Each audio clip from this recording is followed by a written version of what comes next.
Muy buenas noches, iniciamos aquí la última edición de Zoom Electoral, el programa de la televisión pública que le propone ejercitar la memoria y el análisis para fortalecer la democracia. Ahora sí, en el tobogán final que aterrizará el próximo domingo 3 de abril en una reñida elección de segunda ronda entre José María Figueres y Rodrigo Chávez. Iniciamos esta nueva edición de Zoom Electoral con el saludo de mis compañeros en esta aventura periodística. Buenas noches, Álvaro Murillo, periodista del semanario Universidad y del programa Hablando Claro en Radio Colombia, y las buenas noches también para Gustavo Araya, analista político y especialista en comunicación. Buenas noches, colegas. Buenas noches, Ernesto. Buenas noches a ustedes en sus casas. Muchas gracias por acompañarnos en estos meses que llegamos ya a la desembocadura, tobogán, le dice usted, Ernesto, tobogán final de esta campaña. A 4 días, faltando 2 debates y faltando, no sé, decenas de miles de costarricenses todavía por decantarse en la decisión que tomarán en las 12 horas que tienen posibilidad de votar el próximo domingo. Buenas noches, Gustavo, también. Buenas noches, Álvaro, buenas noches, Ernesto, y muchísimas gracias a ustedes quienes nos acompañan en este programa de Zoom Electoral, ya prácticamente a las puertas de la elección del próximo día 3, del próximo domingo 3. Lo que queda ya es prácticamente el cierre de la campaña. Lo que veremos a continuación por parte de los partidos políticos es casi que un vuelco, por decirlo de alguna manera, a los territorios, a empezar a organizar todo el trabajo que hicieron para que efectivamente lo que se pueda movilizar el día de las elecciones se movilice, no se quede nadie en su casa sin votar de acuerdo con los partidos políticos.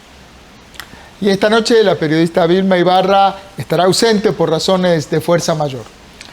Lo primero es compartir los resultados de la última encuesta del Centro de Investigación y Análisis Político de la UCR, el CIEP, cuyo estudio arroja una intención de voto para el candidato del Partido Progreso Social Democrático, Rodrigo Chávez, de un 41.3% y le asigna un 38.1% de las intenciones de voto a José María Figueres de Liberación Nacional. Es decir, que tomando en cuenta los márgenes de error, ambos candidatos continúan técnicamente empatados como hace 7 días. Rodrigo Chávez sale con una leve caída y José María Figueres clavado en ese 38% y sin lograr avanzar. En unos minutos vamos también en este Zoom electoral a tener una entrevista mano a mano con José María Figueres. Ahora vamos de inmediato a los datos.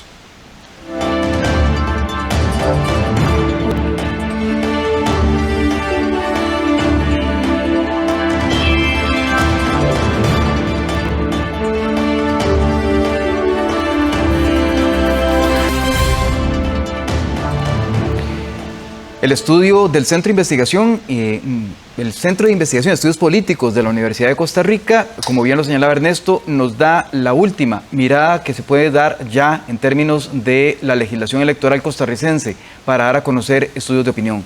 Ya mañana no es posible la divulgación por parte de medios de comunicación y por lo tanto estos son los resultados con los que nos vamos a quedar por lo menos de aquí hasta el domingo. ¿Qué nos está indicando la investigación del CIEP para esta fecha? Efectivamente, como lo señalaba Ernesto, la carrera de caballos es importante, como se le llama comúnmente, pero quisiera pedir el primer cuadro a nuestro realizador. Perfecto. Ahí lo que podemos ver es el resultado del sentimiento que tienen las personas en este momento. De acuerdo con el CIEP, lo que nos dice es que efectivamente las personas se encuentran igualmente angustiadas, igualmente esperanzadas. Prácticamente hay un empate, digamos, en esas dos posiciones. Sin embargo, hay un 22% que dice estar triste y un 15% entusiasmado. Si sumamos el total de resultados, por decirlo así, entre angustiados y tristes, nos damos cuenta que el 55% de la población costarricense, es prácticamente una mayoría, se encuentran, digamos, con una situación no muy halagüeña, no muy deseada, ¿verdad? Y esto lo hemos visto a lo largo de todo el proceso electoral, no solamente en esta segunda ronda, sino también en la primera ronda. Aquí lo interesante es que ya empieza a verse un ligero incremento, o por lo menos estancarse, el tema de la esperanza y el entusiasmo que tienen las personas costarricenses para emitir su voto, para, digamos, con respecto al proceso electoral. Álvaro, Vamos, sí. una pregunta. Cuando vemos estos datos, estos resultados, habíamos hablado de, en primera ronda, de poblaciones que se quedaban por fuera porque efectivamente se sentían excluidas. A mí me llama poderosamente la atención de que esto pareciera que es el escenario que ya tenemos de alguna manera definido. Gustavo, aquí usualmente el que pregunta, Perdón. somos los periodistas y usted como politólogo nos ayuda a interpretar este dato de la encuesta CIEP. Lo que es cierto es que hay un sentimiento pesado, ha sido una campaña pesada, trabajosa para amplio sector de la población, y lo miden las encuestas del CIEP incluso desde antes de octubre, cuando inició oficialmente la campaña electoral, hasta ahora, que es la última medición posible antes de la segunda ronda. No hay más allá. La próxima encuesta lo que medirá será explicaciones, por qué la gente votó como votó, quiénes votaron de una manera, quiénes votaron de otra, pero en términos de ambiente previo, este dato de que a hoy 33% manifiesta tener angustia y 22% está triste, no deja de ser una palabra fuerte para un ambiente electoral, y entonces conecta, Gustavo, con esto que hemos hablado de poblaciones que sienten que la campaña va por un lado y que ciertamente a ellos los ha ido dejando fuera, aunque los candidatos por supuesto les piden el voto, porque ahora sí que cada voto cuenta, viendo esta estrechez en las diferencias. Sí, y por eso quería preguntarte precisamente sobre el tema de ese ambiente que se vive, que se respira, que efectivamente es difícil para la población costarricense, porque lo que vemos acá es que ya el CIEP nos está diciendo en este estudio que hay una posibilidad alta, los resultados que arroja, por ejemplo, para el tema electoral, hay una alta posibilidad de que tengamos personas completamente convencidas y entusiasmadas, y a quienes les ha sido, digamos, relativamente no tan difícil tomar su decisión del voto, un 51% de la población costarricense. Eso significa que podríamos estar ante uno de los panoramas de abstencionismo más altos a nivel histórico de este país, con un 49% de las personas que no necesariamente se sienten tan a gusto. Por ahí va, considerando estos datos, por ahí va más o menos la proyección que hace usted, Gustavo, considerando 60% votó en la primera vuelta, con una oferta mucho más amplia, con candidatos, pues obviamente una competencia mucho más difusa que la que hay ahora, que obviamente es dual. ¿Cree usted que va a rondar incluso el 50% de la abstención? Porque viendo este estudio, incluso el de IDESPO, que ciertamente fue una medición que se hizo hace 2 semanas, pero se publicó hoy, la proyección es que un 60% más o menos, 6 de cada 10 personas dicen estar seguras de ir a votar, aunque muchas de ellas no están decididas cómo hacerlo todavía. Sí, especialmente en este tema, la Universidad de Costa Rica se ha acercado bastante. Fue la que de alguna manera nos dio, en términos de la primera ronda, ese escenario que nos hacía pensar que por lo menos andábamos por encima del 36-38% de personas que se iban a quedar en sus casas sin participar. Fue un 40%.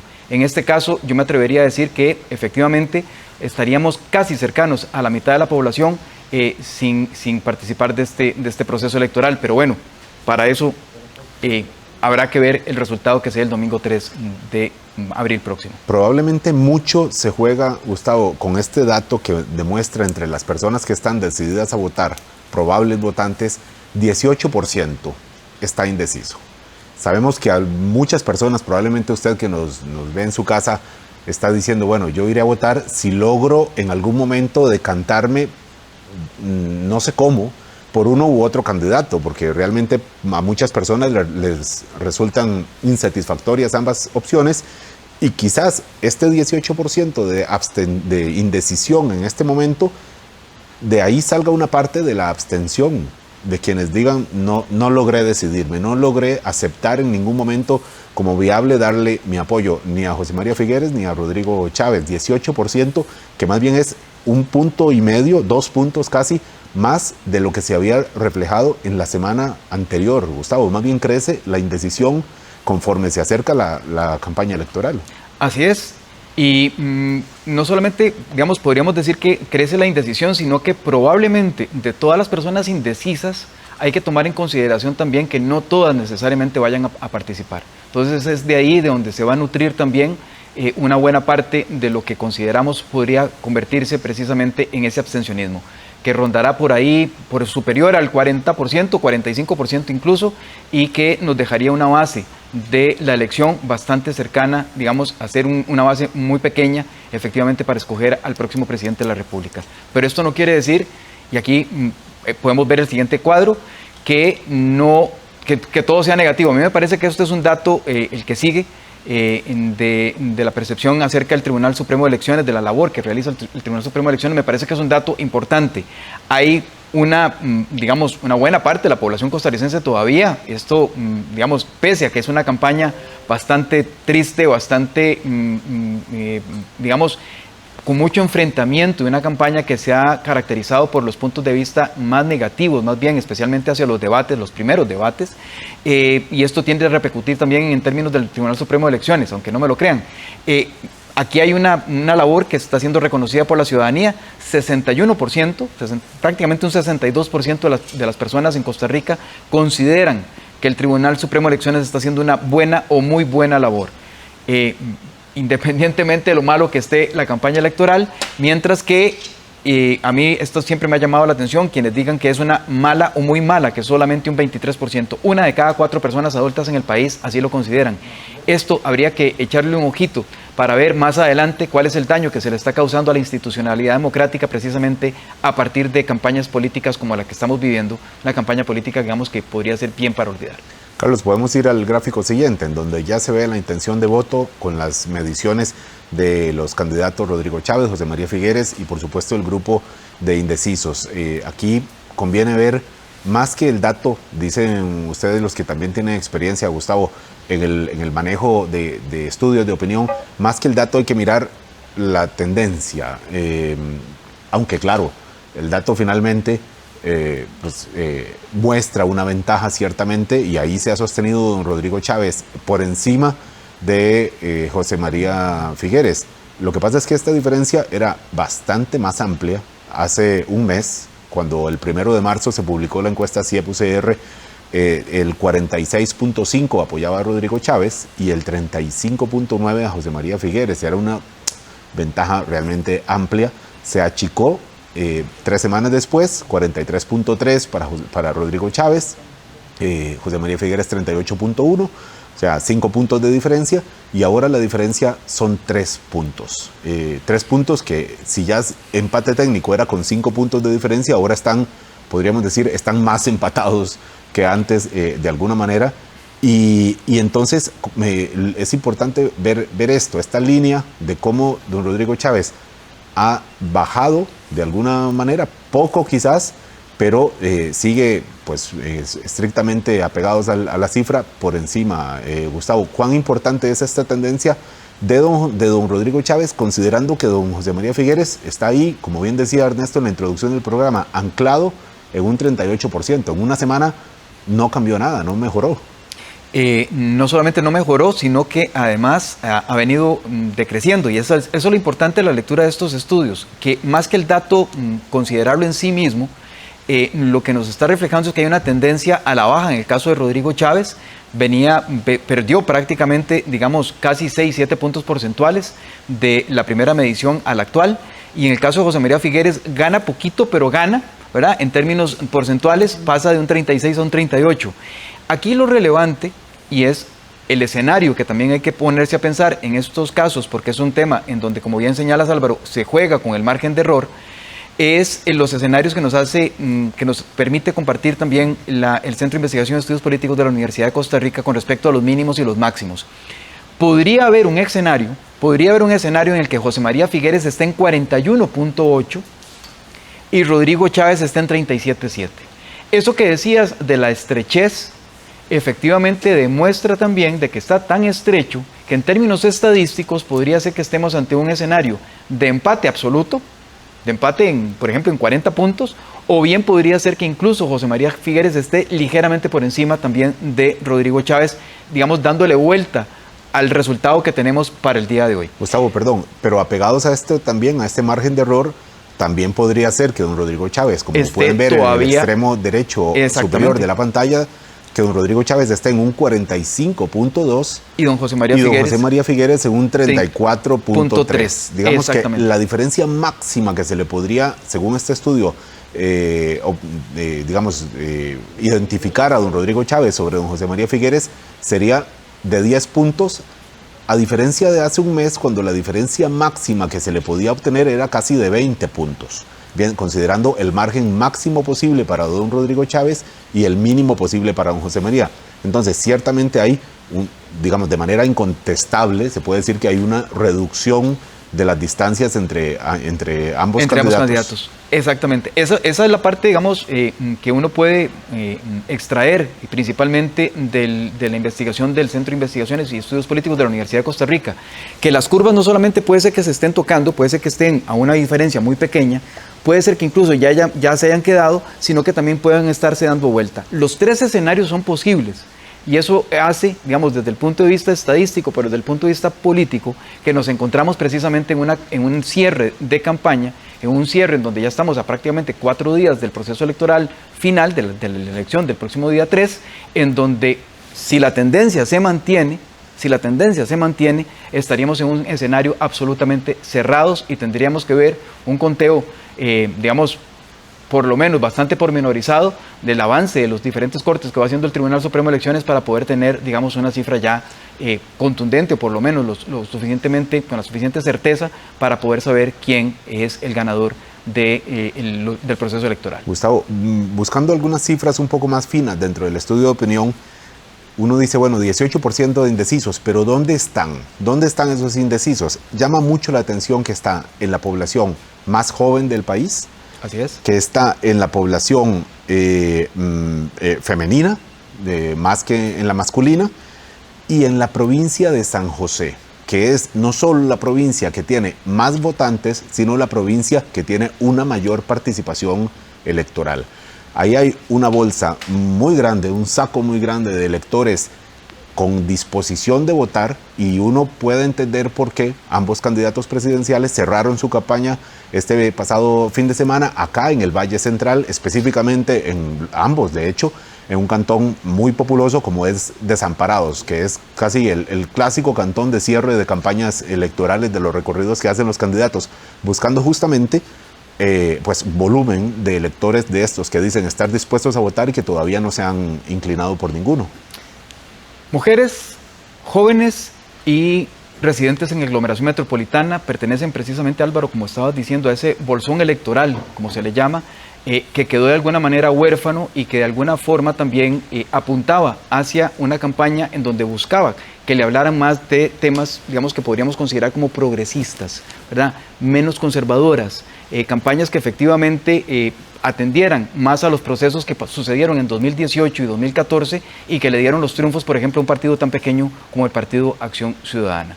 Ese es un tema que habrá que analizar también posteriormente para ver cuál es ese comportamiento final de esta población de cara al próximo domingo. Un dato nomás que llama la atención en relación con la última medición de CIEP, y es la provincia de Guanacaste, donde parece haber mejorado sustantivamente. El Partido de Liberación Nacional no la tenía como ventaja en la última publicación de... Podemos pasar al último cuadro. Hagámoslo, adelante. Precisamente en el último de los cuadros, pues, exactamente, ahí hay una diferencia marcada con respecto al resto de los estudios que hemos venido viendo, Álvaro. Hacia el final de este cierre de campaña, el CIEP nos está diciendo que hay aproximadamente un poco más de mujeres que lo que habíamos visto anteriormente con la opción por don José María Figueres. En el caso de don Rodrigo Chávez, muy claramente dominado por varones, ¿verdad? El perfil de votante de don Rodrigo es principalmente varones, y como bien lo señalas, hay, digamos, un vuelco también en Cartago, en donde don José María Figueres logra revertir la tendencia que se ve en el resto de los indicadores con otras poblaciones, igualmente en Guanacaste, en donde ya hay una ligera ventaja, por lo menos de momento, de don José María Figueres sobre don Rodrigo Chávez. Una disputa grande en la provincia de San José, por supuesto, que tiene un peso grande en la población. Y en términos educativos, pues no hay mayores cambios en los perfiles que va obteniendo cada uno de ellos. Esta es la última medición. Con esta nos vamos, diríamos, al túnel, y los próximos datos que conoceremos no serán de intención de voto serán de resultados electorales de la jornada del domingo, Gustavo. Así es. Me parece que esta encuesta ya hay que tenerla como una fotografía de hasta el día de ayer y es importante entonces considerarla como tal, ¿verdad? La última fotografía que se tomó, y como bien decís, Álvaro, ya no más encuestas, lo que tenemos que ver es de cara al próximo domingo. Ernesto, usted nos tiene más precisamente para lo que continúa el programa. La película se llama La Última Foto. De alguna manera, perdón, el lema de la campaña electoral de la selección nacional de hasta el último minuto lo podemos extrapolar perfectamente. Absolutamente. A la campaña. Adelante, Ernesto, que ahora vamos a entrevistar. La última foto, y es una foto que además va a estar en desarrollo porque los procesos sociales siguen madurando, va a estar en desarrollo hasta el momento mismo de la urna. Todo indica que mucha gente se va a decidir frente a la urna. Ahora nos vamos a un corte y al volver, mano a mano con José María Figueres.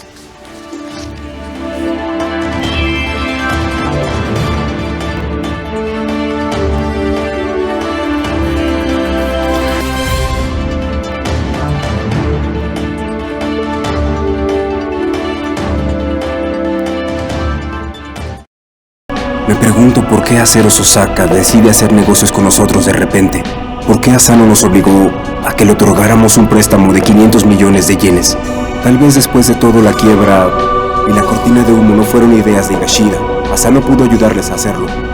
Asano sabía que caeríamos en el engaño de los 500 millones de yenes. Naoki Hanzawa, de lunes a viernes a las 6 de la tarde, aquí en 13, Costa Rica Televisión.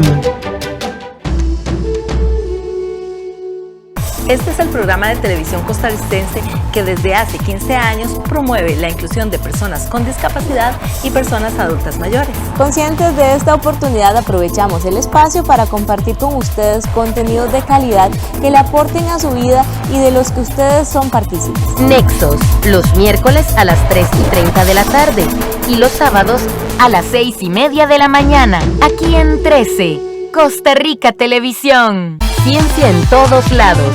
Un recorrido que introduce las disciplinas de las ciencias naturales, ciencias físicas, las ciencias sociales y humanidades. De lunes a viernes a la 1 de la tarde, aquí en 13, Costa Rica Televisión. Los avances médicos, la lucha contra el COVID, los nuevos medicamentos están en NCC Salud. Los lunes a las 3:30 de la tarde, en 13, Costa Rica Televisión.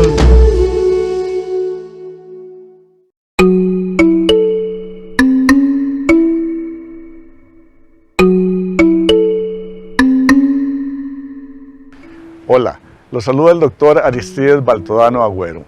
Yo soy médico pediatra y presidente de la Academia Nacional de Medicina de Costa Rica. Quiero invitarlos muy cordialmente a ver todos los lunes a las 4 de la tarde y por Canal 13 el programa Consulta en Directo, que trata sobre temas relevantes y muy actuales de salud.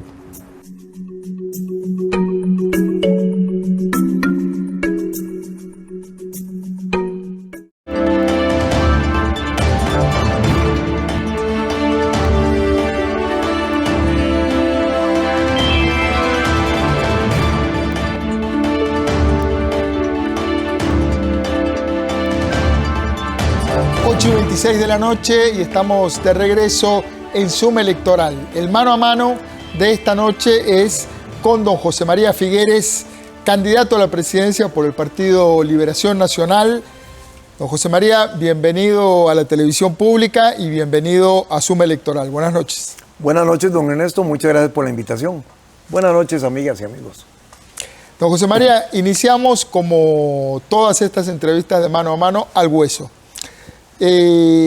A usted eso le gusta. En distintos debates, usted ha dicho que de ser electo presidente va a transformar el mercado eléctrico, va a sacar al CENSE, al Centro Nacional de Control de Energía de la órbita del ICE, y va a bajar el precio de la electricidad. Otros presidentes anteriores han intentado hacer lo mismo. En el caso de Luis Guillermo Solís, lo había prometido en campaña, lo intentó hacer en las primeras semanas, pegó con la pared del ARECEP y no lo logró. ¿Qué estrategia tiene usted para hacer eso que está prometiendo? Yo pienso que hay una gran diferencia entre lo que estos últimos 2 gobiernos han querido hacer y lo que nosotros vamos a hacer. Y esa experiencia está precisamente en la experiencia para progresar, en la capacidad probada para tomar decisiones, en el diálogo en el que creemos firmemente y después en los equipos de trabajo, don Ernesto, para hacer que las cosas sucedan. He venido conversando mucho con los sindicatos del ICE. Es una institución a la cual las y los costarricenses tenemos en alta estima. Y es una institución que hoy en día carece, no tiene ninguna dirección política, ni de parte del gobierno central, mucho menos de las altas autoridades del ICE. Son los propios trabajadores del ICE los que han pedido la intervención de la institución. Imagínese usted cómo andará de mal que son ellos los que piden la intervención de la institución. Y he venido conversando con ellos sobre la necesidad de bajar el costo de la energía, que implica algunas transformaciones hacia la eficiencia interna, que implica terminar de renegociar la deuda que tiene el ICE por 5.000 millones de dólares en condiciones más favorables. Y he también conversado con ellos sobre la necesidad de que nosotros podamos avanzar con 5G, como la tecnología que nos va a permitir conectar el país. Yo pienso que los costarricenses nos ponemos de acuerdo cuando nos sentamos a conversar y que podemos entonces lograr las cosas. Don José María, está muy bien la conversación con los sindicatos, con la gente del ICE, pero el tema es la ARECEP. ¿Cómo hace para bajar, es una fórmula técnica, el precio de la electricidad? Es conversando con la ARECEP, porque yo no puedo creer que la ARECEP, que es una institución que está ahí para servirle a los costarricenses, se vaya a oponer a que bajemos los costos de la electricidad. Me parecería, como dice don Antolino Picado allá en la lucha, que eso estaría al revés de lo contrario, don Ernesto. Es decir, no concibo yo que una institución costarricense esté en contra de beneficiar a la familia costarricense, mucho menos en estos tiempos de crisis, en esta emergencia que vivimos. Y francamente, hay... Pero es un tema, usted apela a un tema persuasivo, de buena voluntad, de no perjudicar, pero hay un tema técnico. ¿Tiene algún elemento técnico que digan, bueno, quitando esto, bajamos el esquema y le permite a la ARECEP aplicar en su fórmula y bajar el precio? Digo, porque más allá de las buenas voluntades, que no dudo de que existan en todos los sectores, no es un tema de voluntad, sino de cuentas. Bueno, hay una fórmula. Le menciono 2. La deuda del ICE de 5.000 millones de dólares está negociada a muy corto plazo y altas tasas de interés. Y el ARECEP incluye en la tarifa el pago del servicio de esa deuda. Esa deuda debe ser renegociada, la vamos a renegociar en los mercados financieros internacionales. Hay diferentes esquemas de poder colateralizar, es decir, de garantizar la deuda para que podamos bajar la tasa de interés y alargar el plazo, porque los proyectos que se financiaron con esos dineros tienen una vida útil que va mucho más allá. Eso permite bajar, ajustar tarifas. También hay eficiencias internas que me han hablado los propios sindicatos del ICE, que se pueden lograr para bajar lo que es el costo de la energía. Y sí, he dicho que me parece que conviene sacar al CENSE del ICE para que sea un ente con mayor independencia y que pueda despachar siempre, porque lo que hace el CENSE es suministrar, despachar la corriente que está en el mercado, para que pueda despachar siempre la energía más económica para el país. Entonces, hay maneras de hacerlo. Ok, dentro del tema de alza de precios que afectan tanto a la mayoría de la ciudadanía, está el tema de la gasolina. Ya ¿sí? Con el próximo aumento que ya está acordado, la super llega a 909 colones, es decir, 1.000 pesos el litro de gasolina. Y la guerra de Ucrania no tiene miras de resolverse en el corto plazo. ¿Cómo enfrentar la crisis de combustible y además que provoca además un efecto cadena en otros precios? Claro, lo que usted menciona es muy importante porque no solamente es el precio de los combustibles, don Ernesto, sino que es el efecto de encadenamiento que tiene, porque el precio del combustible afecta el transporte público, el transporte de carga, el sector productivo, los pescadores, los agricultores, en fin, lo afecta todo. Hace 3 semanas, o un poquito más, cuando recién reventó el conflicto entre Rusia y Ucrania, salimos a decir que en esa coyuntura particular de precios por las nubes de los combustibles, queríamos, como vamos a hacerlo, bajar el precio de los combustibles en 100 colones por litro. 100 colones por litro significa un 40% de reducción de los impuestos en la gasolina y un 65% de reducción en el diésel. ¿Está el Estado en una situación en donde puede hacer eso con facilidad? No, pero debe hacerlo, sí. ¿Por qué? Porque no me parece que sea de recibo, don Ernesto, nada más decirle a la familia costarricense, subió el precio de los combustibles internacionales y por lo tanto ustedes ahora tienen que pagar mucho más. Es que aquí el Estado tiene que ponerse a la par de las personas, a la par del sector productivo. Un Estado debe ser solidario. Y cuando sucede una cosa como esta, yo pienso que el Estado tiene también la necesidad de ajustarse, de socarse la faja para poder paliar en parte la crisis de los precios altos de los combustibles. No es justo pasarle eso a la familia costarricense. ¿De dónde, cómo va a ajustar la frazada? Porque si la sube para arriba se le destapan los pies. Digo, en términos fiscales, el país ha estado buscando un equilibrio, tiene algunos compromisos con el Fondo Monetario Internacional. ¿Cómo mantener el equilibrio fiscal en un esquema como ese? Bueno, siempre vamos a ser responsables con respecto a los balances macroeconómicos, pero en una coyuntura como esta no podemos mostrarnos faltos de solidaridad con las personas. Revisaremos las cifras fiscales y veremos a ver por dónde se pueden hacer las reducciones en un presupuesto de la República, que son cientos de miles de colones para poder pasarle esa ventaja de la reducción en los combustibles a la familia costarricense.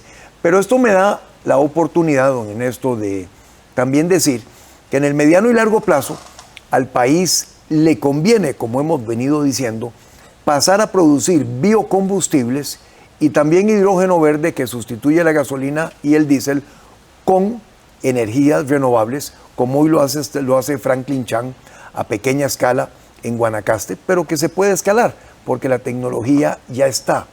Y es que aprovechar la revolución energética le conviene a Costa Rica por su posicionamiento ambiental, pero más por su economía.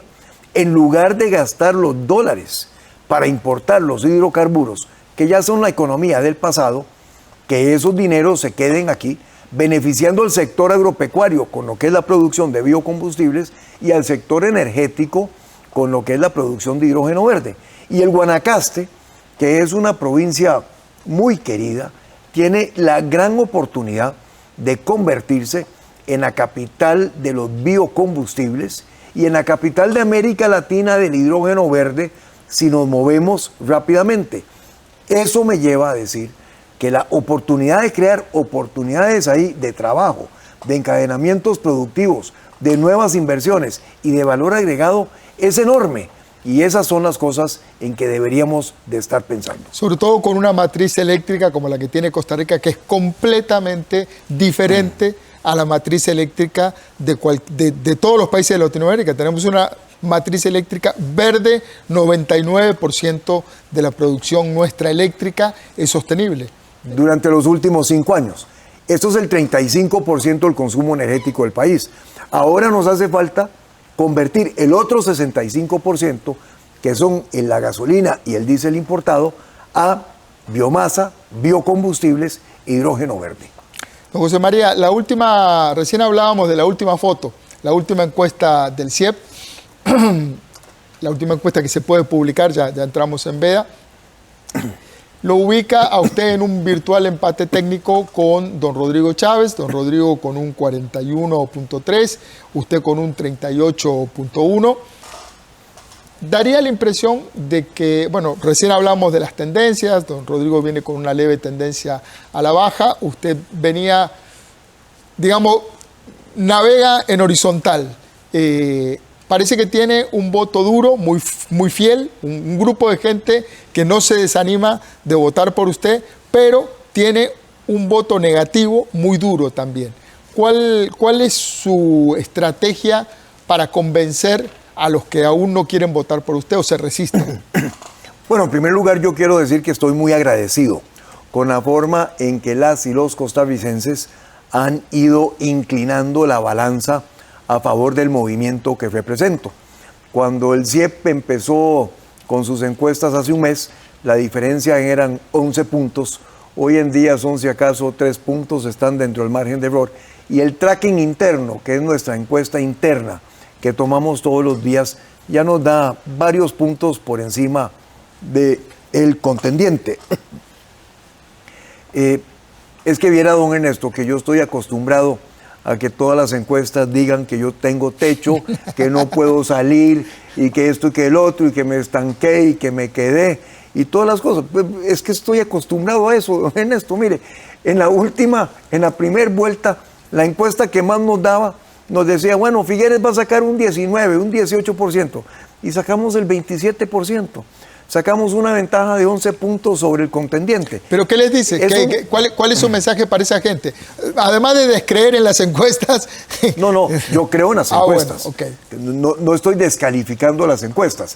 Lo que estoy diciendo es que esta elección es una elección particular por muchos sentidos, porque es una elección en pandemia, porque la gente está muy golpeada y con justa razón por lo mal que estamos en el país y por tantos otros elementos. Ha sido una campaña durísima. Yo hubiera preferido otro tipo de campaña, pero ha sido una campaña durísima. Entonces, yo creo que todo eso lo recogen las encuestas. Lo que las encuestas también no reflejan nunca es que Liberación Nacional tiene una capacidad de movilización del voto el día de las elecciones que ningún otro partido tiene, y la tiene en todo el país. Es decir, el 6 de febrero Liberación Nacional tenía 42,000 voluntarios en miembros de mesa, fiscales generales, transporte, bancos de datos, logística, tecnología, los data centers, los call centers. En esta oportunidad vamos a tener todavía más personas porque la familia ha crecido. Es decir, ya esto no es un movimiento liberacionista, esto es un movimiento nacional.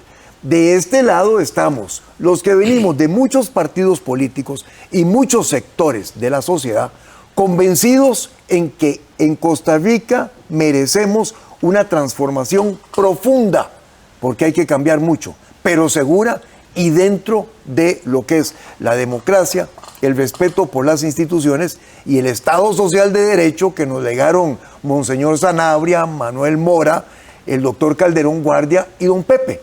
Del otro lado, lo que hay es una falta de experiencia, una falta de hoja de ruta y una falta total de equipos. Justamente, muchos de sus eslogans de campaña enfatizan que usted tiene la experiencia y el equipo para gobernar.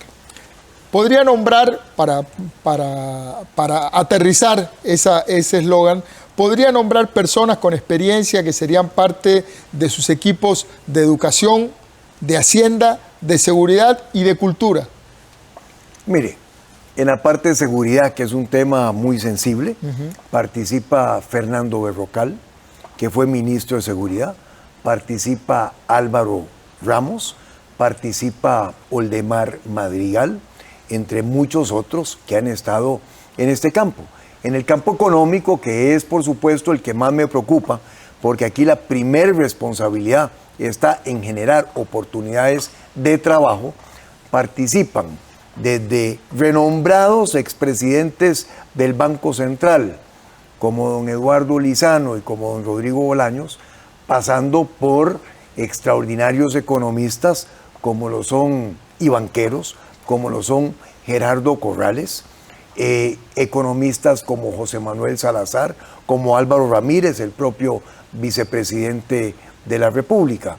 En el campo de la salud, le puedo mencionar que el equipo que lidera el doctor Alexander Sánchez Cabo es un equipo de 40 o 50, con la doctora Cecilia Bolaños, es un equipo de 40 o 50 personas que han venido trabajando en el más potente programa de salud que conozca la historia costarricense. Y en el campo de la vivienda, que es un campo... Educación y cultura. Educación y cultura. Ya le llego. En el campo de la vivienda, que también es muy importante porque tenemos un faltante de 160,000 soluciones de vivienda, participan personas como Fernando Zumbado y como muchos otros que han estado en este campo, tanto del sector de gobierno como del sector de lo que son los desarrollos urbanísticos. Le recuerdo además, don Ernesto, que fui presidente en el gobierno que repartió o que dio más bonos de vivienda en la historia de este país.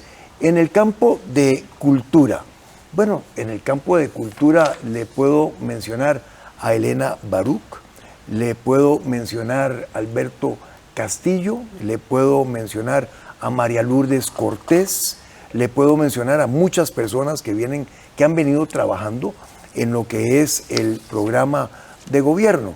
Y en el campo de la educación hemos venido trabajando con un grupo de educadores en todo el país, porque me parece que es muy importante que las reformas a las que vayamos en el sector de la educación sean reformas en donde hayan participado personas que conocen y han vivido la experiencia del aula, donde se lleva a cabo el proceso educativo.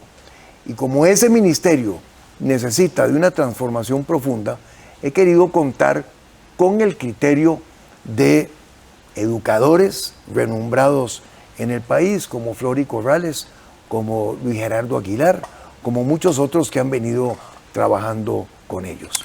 Hay un tema que se ha debatido poco en esta campaña y es el tema del sector cultura, que ha sido muy golpeado en los últimos tiempos. La pandemia afectó muchísimo el trabajo, les impidió tener contacto con los públicos, se deterioró mucho.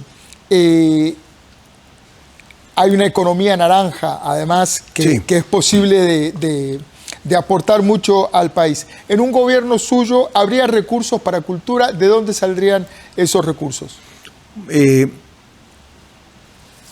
Liberación Nacional es el partido que creó el Ministerio de Cultura. Lo creó mi padre. Y mi padre decía de que para qué tractores sin violines, para qué economía sin cultura. Hoy en día necesitamos reforzar muchísimo lo que es la cultura en nuestro país a la par de la educación. Y el concepto de la economía naranja, que es aprovechar la cultura como una actividad económica también, me parece a mí que tiene un tremendo potencial a la par del turismo que viene a Costa Rica.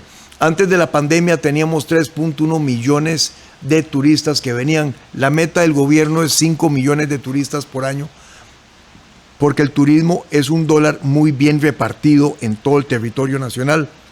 Nos permite crear muchísimas oportunidades de trabajo en las áreas rurales. Entonces sí, por supuesto, habrá mucho campo para la economía naranja, pero habrá mucho campo para la cultura vinculada a actividades como el turismo, que es reforzarlo. Dos cosas, si me lo permite, don Ernesto, sobre los equipos que mencioné. Esa es una gran diferencia entre nuestro movimiento y el otro lado, porque el otro lado no ha podido nombrar ni un solo equipo de nada. Y es que el gobierno, don Ernesto, como usted bien sabe, se va con equipos. Y la otra cosa que le quiero decir es que cuando yo nombro equipos de trabajo, nombro personas que han venido comprometidas trabajando en el programa de gobierno. No estoy señalando ministros, ministras, presidentes ejecutivos, gerentes, no. Ese tiempo todavía no ha llegado. He sido muy claro en decir que a la hora de seleccionar el gabinete, seleccionaremos una selección nacional, aprovechando que mañana juega la CL y que me le vaya muy bien. Y que por cierto que la CL es una extraordinaria combinación de experiencia con juventud, que es lo que nosotros también tenemos en nuestro movimiento. La selección nacional que vaya a gobierno será principalmente Liberación, ese es el partido que represento, pero jalaremos a personas de otros sectores y otros partidos, porque Costa Rica necesita lo mejor de lo mejor para salir de esta crisis en que estamos. Don José María, usted ha mencionado que crearía una oficina de la familia en el Poder Ejecutivo. ¿Qué rol tendría esa oficina? ¿Participaría esa oficina en la asignación de inversión social en los programas de Limas? He mencionado, don Ernesto, que Cintia, mi esposa, y yo, tras haberlo pensado muchísimo, llegamos a la dichosa conclusión de que queríamos tener una oficina para asuntos de enlace con la fe, porque estamos convencidos como personas creyentes que somos, que los programas sociales de muchas iglesias en este país merecen ser apoyados por el Estado, porque son, para empezar, muy buenos. Mire, los programas sociales del gobierno también son buenos, pero son programas que yo llamo de 8 a 4, don Ernesto. Arrancan a las 8 de la mañana y terminan a las 4 de la tarde. Los programas sociales de la iglesia son 24/7. Lo que hace el Padre Sergio en Azora, el Espíritu Santo, que ya le está llegando a 100,000 personas en el país, bueno, es una maravilla y no tiene ni un solo centavo de apoyo del gobierno. Increíble lo que hacen pastores que tienen programas para poder ayudarle a los que fueron privados de libertad, que tienen derechos también, tienen todos los derechos de las personas en este país para poderlos incorporar de nuevo a la sociedad. Son programas que tienen el 100% del éxito, mientras que la reincidencia de las personas que no han pasado por esos programas es del 70%. Pero para ver hay mucho que ganar. Si lo entiendo bien, entonces parte del dinero que hoy maneja Limas lo pasaría a manejar esta oficina. Bueno, esta oficina sería una oficina para enlace, no va a ser la oficina que distribuya y que se atribuya responsabilidades de otras instituciones, pero como está en la Presidencia de la República, podrá coordinar que haya un mucho mejor empate. ¿No le daría esto un sesgo confesional de uno o de otro crédito a la ayuda social que el país, que el Estado, que la sociedad en su conjunto efectúa? No lo creo así. Yo creo que los programas sociales en este país, sobre todo en este momento de tanta necesidad, hay que apoyarlos. Y si los están llevando adelante diferentes iglesias con un voluntariado inmenso de miles de personas, qué dicha que el Estado pueda apoyarlos para que le lleguemos a más personas que tienen tantas necesidades. Y habiendo dicho eso, este es un gobierno que también va a respetar todos los derechos de todas las personas y de todos los grupos. Aquí no va a haber retroceso en cuanto a los derechos humanos de las personas. Entonces, de lo que estamos hablando es de ser mucho más efectiva la ayuda a las personas que la necesitan en un momento de tanta tragedia nacional como la que estamos viviendo. Don José María, uno de los temas que más reacciones negativas le causaron a su campaña fue haber viajado a República Dominicana y no dar cuenta previamente de ese viaje. Muchas personas calificaron ese viaje en un avión privado como una falta de transparencia de su parte. ¿Por qué ese viaje no se incluyó previamente en su agenda? ¿Cuál es el compromiso suyo con algo tan vital como la transparencia en una eventual gestión de gobierno? Don Ernesto, mi compromiso con la transparencia es total y es absoluto. Mi compromiso a que tengamos un gobierno de puertas abiertas para la prensa es total y absoluto. Lo he dicho muchas veces y gustosamente lo reitero aquí con usted esta noche. Un error de la campaña de no haber anunciado un viaje que hice un fin de semana, pero que lo hice con la mejor intención de celebrar reuniones de alto nivel sobre temas que para Costa Rica son importantes. Reunirme con el presidente Abinader para poder discutir la triangulación entre República Dominicana, Panamá y Costa Rica, que por cierto trajo al presidente Abinader hace pocos días a Costa Rica, es de la mayor importancia. Y la relación de esos tres países con los Estados Unidos, por supuesto que también. Hablar con el ministro y reunirme con el ministro que tiene bajo su responsabilidad la toma de decisiones con respecto al precio de los combustibles, para ver la forma en que ellos se han comprometido a intervenir para que todo el costo del combustible no se le traslade a las personas. Me parece que también es Fue un error, dice usted. Un error de no haberlo informado antes, pero es un viaje lleno de contenido. 4 reuniones, la última de ellas con el grupo Punta Cana, que es el grupo de turismo más potente de este continente, con su propio aeropuerto, que es de los principales aeropuertos en América Latina. Y como queremos avanzar a 5 millones de turistas, aprovechando que las personas en Estados Unidos y Europa quieren volver a viajar, esas son las cosas en las que te tiene que preocupar un jefe de Estado. Don José María, su oponente acuñó el término prensa canalla para referirse a algunos medios. ¿Cuál es el concepto suyo de la libertad de prensa y cuál sería su política hacia el trabajo de los periodistas en una eventual administración suya? Yo pienso que la prensa juega un papel muy importante en los sistemas democráticos. La prensa reporta, la prensa informa, la prensa investiga y en eso cumple un rol vital que solamente la prensa puede cumplir. Y por eso hemos sido a lo largo de esta campaña, igual que lo seremos en gobierno, absolutamente respetuosos de la prensa. En esta ocasión, en esta coyuntura que tenemos ahora, el Poder Ejecutivo al inicio va a tener el control de la agenda legislativa. ¿Cuáles serán 3 proyectos prioritarios que impulsará en este nuevo, la fracción de liberación? El primero será un proyecto de ley que borre o elimine más de 4.700 leyes obsoletas con sus reglamentos que hemos encontrado, que no hacen nada más que estorbarle a la familia costarricense. Es que el gobierno está para quitarle palos y piedras a los caminos, que las personas puedan vivir su vida, que puedan trabajar y que los negocios puedan avanzar.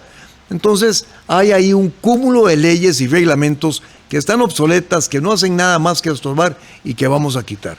Un segundo proyecto sería todo lo que tiene que ver con la creación de un Fondo Nacional de Vivienda para poderle llevar mucho más recursos a la construcción de vivienda.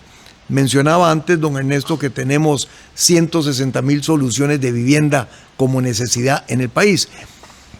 Satisfacer a esas familias no solamente es una responsabilidad del Estado que tengan techo digno, que vivan con dignidad en su casa, sino que es una oportunidad de crear 100,000 trabajos directos y 70,000 indirectos.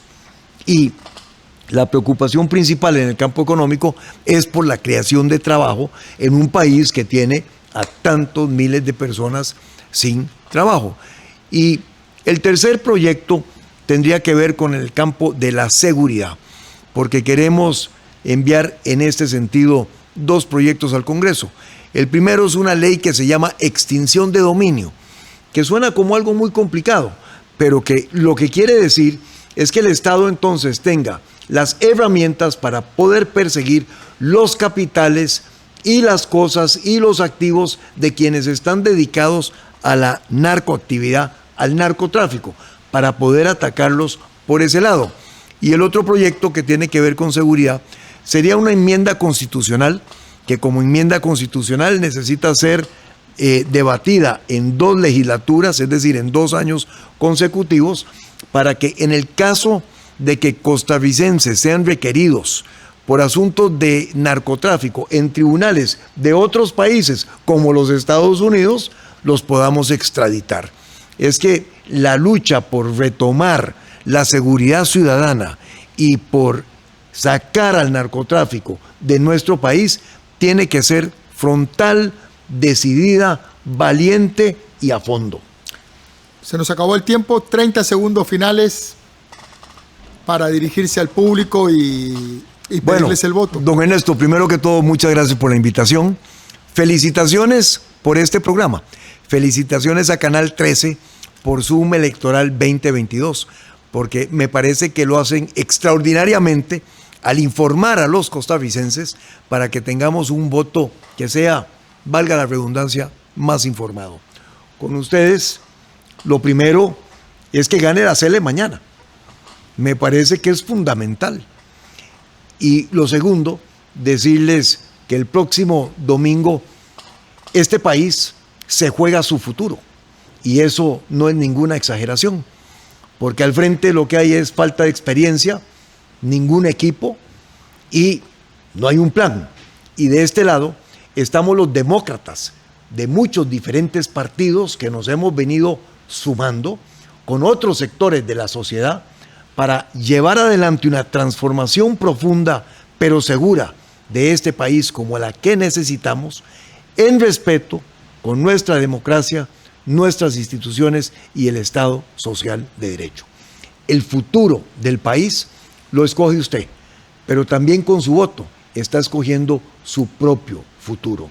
Yo quiero pedirle su voto y el de toda su familia para que rescatemos a Costa Rica y avancemos al bien vivir. Muchas gracias, buenas noches, mucha suerte el domingo. Gracias, don Ernesto, buenas noches. Nos vamos a un corte.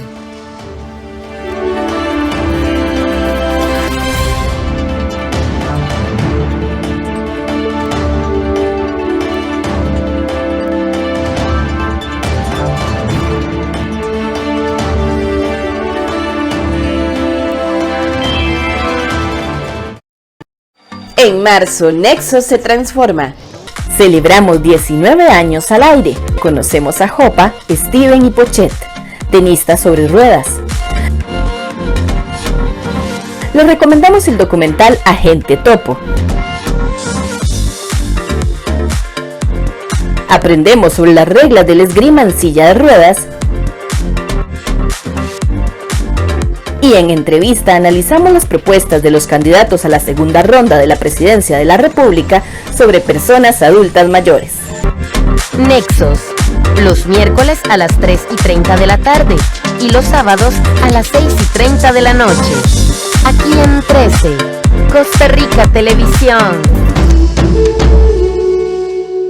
El Noticiero Científico y Cultural Iberoamericano es una ventana de cooperación internacional con una red de 105 socios de 17 países de Iberoamérica, más Estados Unidos y Canadá, que transmiten el informativo en 203 pantallas en 3 idiomas. NSC, 3 años de divulgar la ciencia, la innovación tecnológica y la cultura.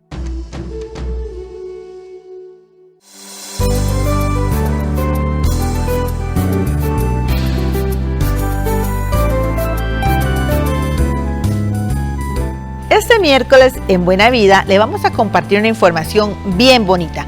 ¿Por qué aprender a nadar en esa etapa de adulto mayor? Bueno, los beneficios y el por qué se lo vamos a explicar en Buena Vida. Además, los miércoles tenemos nuestro espacio Entre Pares con orientación sociolegal. 4:30 de la tarde, le esperamos aquí en Buena Vida. Los temas más controversiales de la actualidad política, económica y social abordados en profundidad. ¿Qué nos metemos en el cuerpo en el siglo XXI, los humanos promedio, digamos? Han ido cambiando radicalmente nuestra alimentación y nosotros dejamos de comer alimentos naturales, estamos en progresión a dejarlos de comer cada vez más. Relatos. Aquí en 13, Costa Rica Televisión.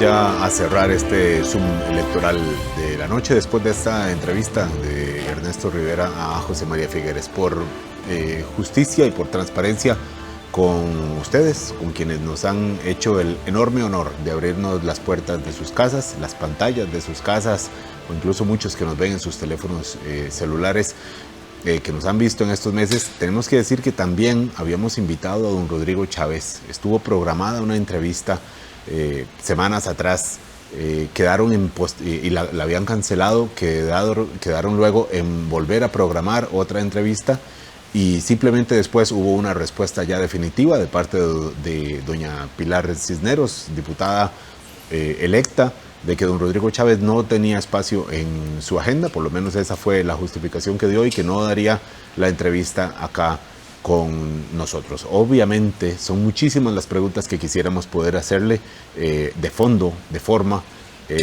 también como se hicieron ahora a don José María Figueres, pero no existió la posibilidad.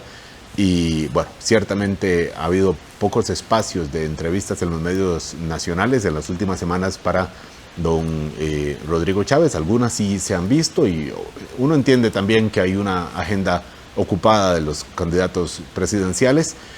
No tuvimos la suerte de tenerlo acá. Sí, en momento previo de la primera a la primera ronda. Son espacios que ustedes han visto, en donde él se refirió además al financiamiento electoral y dio algunas pistas que ahora tienen sentido con base en la información que se ha ido conociendo. Específicamente sobre la entrevista de José María Figueres, Gustavo y yo tenemos pues la tarea de hacer un par de comentarios. Yo hago uno rápido, y es, Ernesto, usted le pidió nombres de los equipos de los que él tanto se ufana, don José María Figueres, y ciertamente los nombres que conocemos son nombres ya habituales en los cargos públicos. Mencionó a don Fernando Zumbado, a don Álvaro Ramos, don Fernando Berrocal, uno entiende que por ahí haya también algunos puntos de crítica de parte del opositor, don Rodrigo Chávez, de que son los mismos equipos de siempre que ha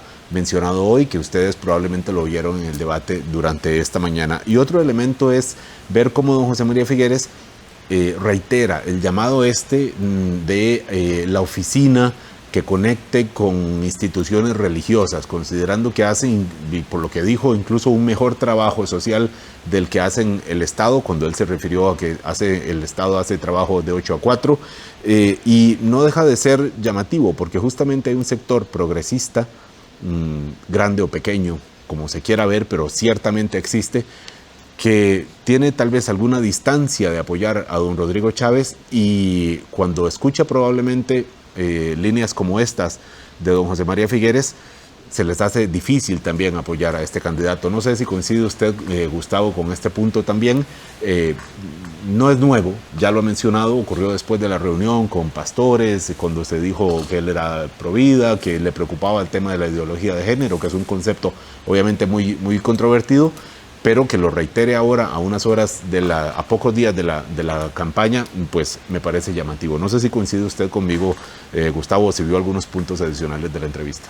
Coincido, Álvaro, con los señalamientos que haces, y efectivamente con este último punto me parece que es una estrategia que decidió tomar el Partido de Liberación Nacional por enésima vez disputar con algún otro grupo, en este caso el del Partido Progreso Social Democrático, el centro conservador del país, y no apuntar precisamente por los votantes o las personas votantes del progresismo, que sí, si bien es cierto, como bien decías, puede que exista, puede que no, bueno, ya está determinado en estudios que se ha realizado por parte del CIEP precisamente, y en un reporte del Estado de la Nación, en donde efectivamente se sabe que aproximadamente una tercera parte del electorado costarricense se define a sí mismo como progresista, mientras que el conservadurismo solo un 25%. O sea, la disputa entre José María Figueres y don Rodrigo Chávez se centra en una proporción menor del electorado costarricense, y rehusaron de alguna manera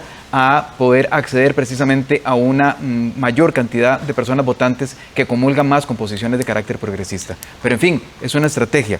Me parece que en términos de la entrevista, 4 puntos que me parece que son relevantes. El primero de ellos, ante la pregunta de Ernesto sobre el mercado eléctrico, tardó en dar la respuesta, a poder concretarla precisamente.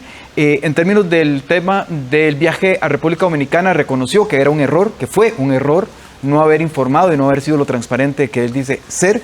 Y me parece que aquí hay dos temas que son relevantes. El primero de ellos es el llamado a personas de diferentes partidos políticos o que simpatizan con distintos partidos políticos. Aquí se trata ya en el cierre de la campaña, muy claramente por parte de José María Figueres, a tratar de ver de qué manera se vuelve la opción de todas estas otras 24 que quedaron o 23 que quedaron, digamos, fuera de la primera ronda. Y mencionar un tema importante que me parece que es a pie juntillas, continúa señalándolo, y es el tema de que más allá del tema del combustible o de los combustibles fósiles, Costa Rica podría optar por el cambio hacia energías alternativas. Me parece que es un punto importante porque ha sido reincidente en su discurso y hoy lo demostró una vez más, probablemente en una de sus últimas entrevistas.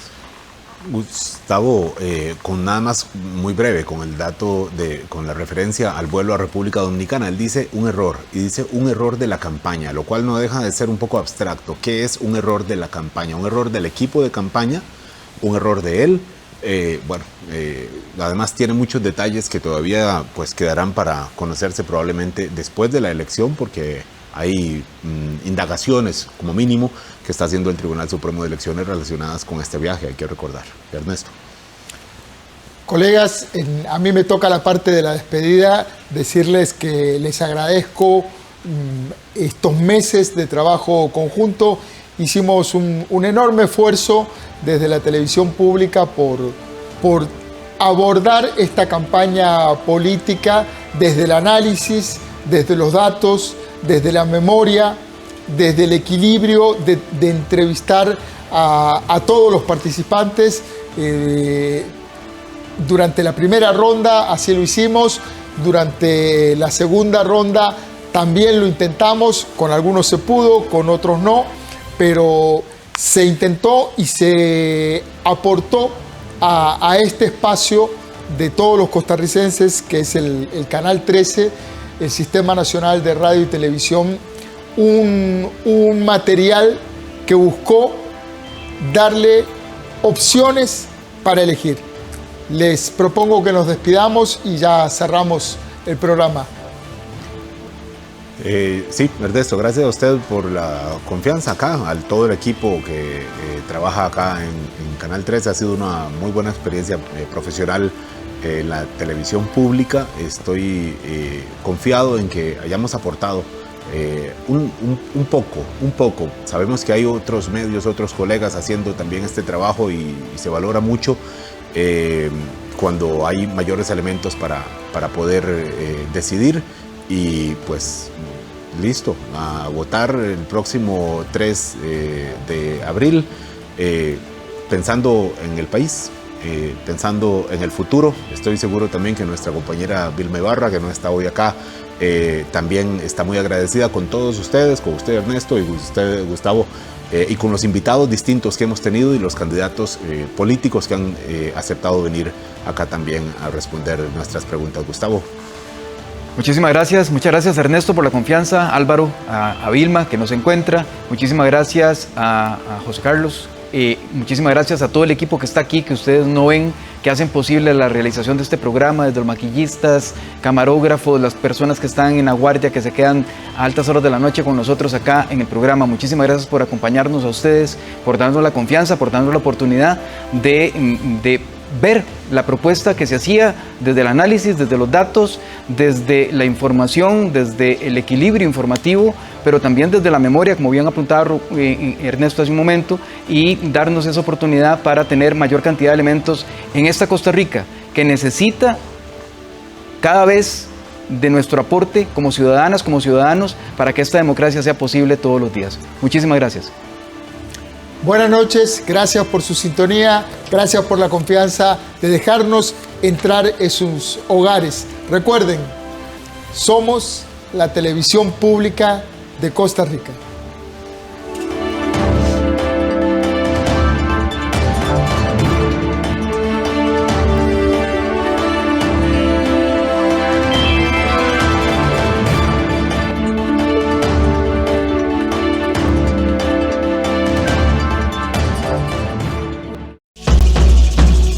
A continuación, relatos.